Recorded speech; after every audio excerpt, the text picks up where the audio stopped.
আসসালামু আলাইকুম। দেখেন এই জনতা কি বলে, এদের কথাগুলি যদি ভালো লাগে অবশ্যই প্রচুর পরিমাণ শেয়ার করে পাশে থাকবেন। বিএনপি সরকার কয়েক ডজন, আমি আবারও বলতেছি, কয়েক ডজন ব্যক্তিকে ঋণ খেলাপি এবং দ্বৈত নাগরিক তাদেরকে নমিনেশন দিয়েছে, এমপি বানিয়েছে এবং মন্ত্রীও বানিয়েছে। তাদের মধ্যে একজন হলো আমাদের সম্মানিত ধর্মমন্ত্রী কায়কোবাদ সাহেব। মুরব্বী মানুষ, লম্বা দাড়ি, সাদা সাদা লম্বা দাড়ি। আপনারা কি জানেন তিনি একজন ঋণ খেলাপি, ব্যাংক ডাকাত? সে 290 কোটি টাকা, আই রিপিট 290 কোটি টাকা ব্যাংক থেকে ঋণ করে নিয়ে তুরস্কে গিয়ে টাকা ইনভেস্ট করে তুরস্কের নাগরিকত্ব অর্জন করেছে। সেই ব্যক্তি বাংলাদেশে 5ই আগস্টের পরে যখন ছাত্র জনতার জীবনের বিনিময়ে পট পরিবর্তন হলো, বাংলাদেশে ঢুকে সে নির্বাচন করে, আইন ব্যবস্থা, আদালত ব্যবস্থা, নির্বাচনকে বুড়ো আঙুল দেখিয়ে সে নির্বাচিত হয়ে এমপি এবং মন্ত্রী বনে যায়।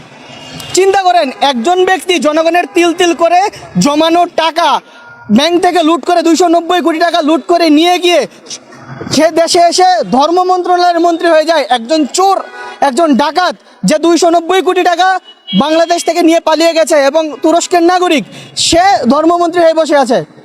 আসলে এর চেয়ে বড় হাস্যকর ব্যাপার আর কি হতে পারে? ওই যে আমাদের বাংলা একটা প্রবাদ আছে না, যে চোরে শোনে না ধর্মের কথা, এই প্রবাদটা এই ধর্মমন্ত্রীর সাথে সম্পূর্ণ খাপে খাপ মিলে যায়।